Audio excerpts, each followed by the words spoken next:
da economia.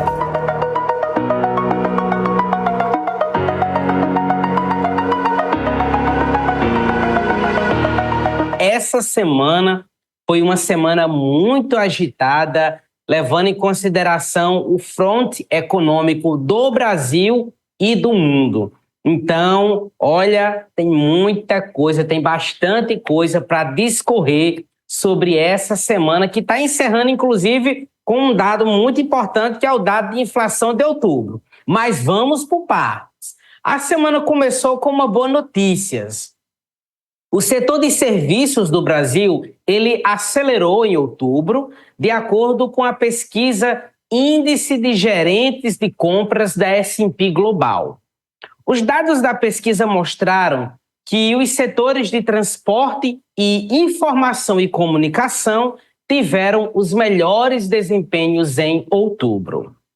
Daí a gente chega na terça-feira. Na terça-feira, meus caros ouvintes e telespectadores, aconteceu uma coisa bem interessante que pode vir a ter resultados lá na frente para o bolso de todos nós, principalmente de quem toma crédito bancário, principalmente de quem faz empréstimo, de quem faz financiamento, que foi o seguinte: na terça-feira, o governo ele instalou formalmente um grupo de trabalho que discutirá alternativas para reduzir o spread bancário. O que é o spread bancário, meus caros ouvintes e telespectadores? O spread bancário é a diferença entre o custo do dinheiro para o banco, que é o quanto ele paga quando toma um empréstimo. E banco toma empréstimo, Elan? Toma sim. Quando você, por exemplo, investe em um CDB de um banco, você está emprestando dinheiro ao banco. E aí ele lhe empresta, aliás, você empresta dinheiro a ele a uma determinada taxa. E aí ele toma aquele dinheiro do investidor, né? E aí vai emprestar para outra pessoa. E aí a taxa que ele cobra quando vai emprestar, quando vai fazer um financiamento, ela é bem maior do que aquela taxa que ele está pagando ao investidor. Essa diferença entre o que o banco vai passar, do que o banco vai pagar, do dinheiro que ele tomou emprestado, para o que ele vai receber de quem tomou emprestado a ele, é o famoso spread bancário. Então, o governo, inclusive em parceria com a Federação Brasileira de Bancos, a FEBABRAN, vai tentar estudar medidas para reduzir esse spread bancário. E por que isso é interessante? Porque se esse spread bancário vier a ser diminuído, então muito provavelmente aquele financiamento, aquele empréstimo vai ter uma redução na sua taxa de juros, pode ter, né, uma redução na sua taxa de juros, ficando então mais acessível a quem vai tomar dinheiro emprestado ao banco. Então vamos ficar acompanhando de perto no que isso vai dar. Se lá na frente esse spread bancário vai ser reduzido ou não, tá certo? E aí, chega a noite, começa a apuração da eleição americana, e aí Donald Trump foi eleito para um segundo mandato à frente dos Estados Unidos. E a grande expectativa que fica é como será conduzida a economia dos Estados Unidos a partir de janeiro e quais serão seus impactos no Brasil e no mundo. Então, nós vamos destacar aqui quais foram as principais propostas econômicas do novo presidente eleito nos Estados Unidos enquanto ele fazia a sua campanha, né? Então, na sua campanha, uma das promessas centrais de Trump é acabar com a crise da inflação. Os Estados Unidos é um país que, diferentemente de nós, não está acostumado com a inflação alta. Então lá, quando a inflação já sai um pouco do centro da meta, o pessoal começa a chiar. Lá nos Estados Unidos as coisas andam bem organizadazinhas. E a inflação ela se desestruturou um pouco nos últimos anos. Como o Zé Neto destacou, a questão econômica foi o que motivou essa mudança dos americanos, essa opção por Donald Trump. Então, ele focou bastante no combate à inflação. Ele também prometeu que quer reduzir pela metade os preços de energia e eletricidade em 18 meses, incentivando a produção doméstica de combustíveis fósseis. Ele também propõe uma série de cortes de impostos, tanto para famílias de renda média quanto para empresas. Portanto, ele prometeu durante a campanha um alívio fiscal e defende que esses cortes vão impulsionar o crescimento econômico da economia norte-americana. E a política tarifária foi um dos pilares das propostas de Trump. Com o objetivo de proteger a indústria americana, ele promete implementar uma tarifa universal de 10% sobre todas as importações e uma taxa de até 60% para produtos chineses. A proposta ela visa reduzir a dependência dos Estados Unidos de produtos estrangeiros. É isso mesmo, Trump ele reforçou sua postura combativa contra a China, com promessas de retaliar tarifas impostas ao país e restringir o acesso de empresas chinesas à infraestrutura crítica dos Estados Unidos. No outro dia, após a eleição do republicano Donald Trump, fontes do Ministério da Fazenda aqui do Brasil indicaram um cenário econômico mais difícil para o Brasil, que deverá lidar com a ampliação de medidas protecionistas por parte dos Estados Unidos, pressões inflacionárias mais fortes, porque a partir do momento que o foco do governo americano passasse à própria economia americana, isso vai fazer com que o dólar se valorize. Quando o dólar se valoriza frente a moedas emergentes, como é o caso do nosso real aqui, isso impacta a nossa inflação. E a gente pode ter também níveis mais altos de juros no mundo. E trazendo assim para um plano de fundo de curto prazo, eu acredito que essa eleição do presidente Trump, ela vai pressionar o governo federal aqui do Brasil ainda mais a levar ainda mais a sério a questão do equilíbrio fiscal.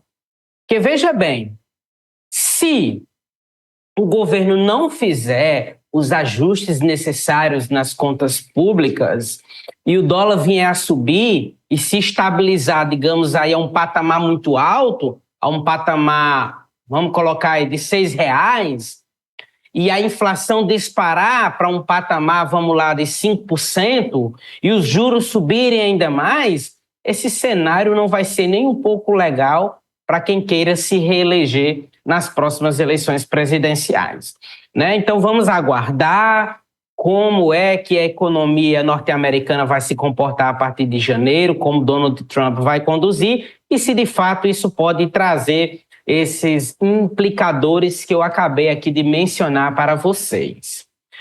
A balança comercial brasileira também divulgou resultados nesta semana. A balança comercial registrou um superávit de 4,3 bilhões de dólares no mês de outubro, só que, infelizmente, esse superávit, esse valor superavitário, comparado com o que aconteceu ano passado, comparado com o que aconteceu em outubro de 2023, ele caiu 52,7%. As exportações, que é quando nós vendemos para fora, que é quando o nosso produto vai para outros países, somou 29,46 bilhões de dólares no mês de outubro, uma baixa de 0,7%. E as importações, meu povo, cresceram muito. As importações é quando a gente compra de fora. As importações cresceram 22,5% em outubro, totalizando 25,12 bilhões de dólares. Então, houve um superávit, beleza, mas a gente teve uma queda aí nas exportações e um aumento nas importações. O Comitê de Política do Banco Central, o Comitê de Política Monetária, o Copom, ele se reuniu na quarta-feira para decidir sobre a taxa de juros, a taxa Selic, e aconteceu o que todos nós esperávamos. O Banco Central, ele decidiu elevar a taxa básica de juros em 50 pontos base. A nossa taxa de juros passou agora a ser de 11,25% ao ano. É válido frisar que a decisão do colegiado de diretores do Copom, ela foi unânime.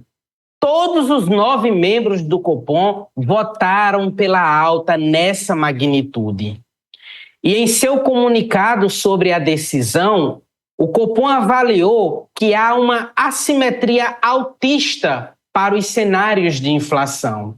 Então, é prevendo uma alta da inflação que o Copom, então, decidiu aumentar os juros aqui no Brasil. Voltando lá para os Estados Unidos, ontem, o Banco Central dos Estados Unidos, o Federal Reserve, ele fez foi baixar a taxa de juros lá em 0,25 ponto percentual, que ficou agora entre 4,5% e 4,75% ao ano. O Federal Reserve, Fed, o Banco Central dos Estados Unidos, disse que os riscos para poder atingir as suas metas de desemprego e de inflação estão aproximadamente equilibrados. Por isso, eles promoveram aí esse corte nos juros. Ontem, o Tesouro Nacional, ele divulgou como é que está as contas públicas do governo central.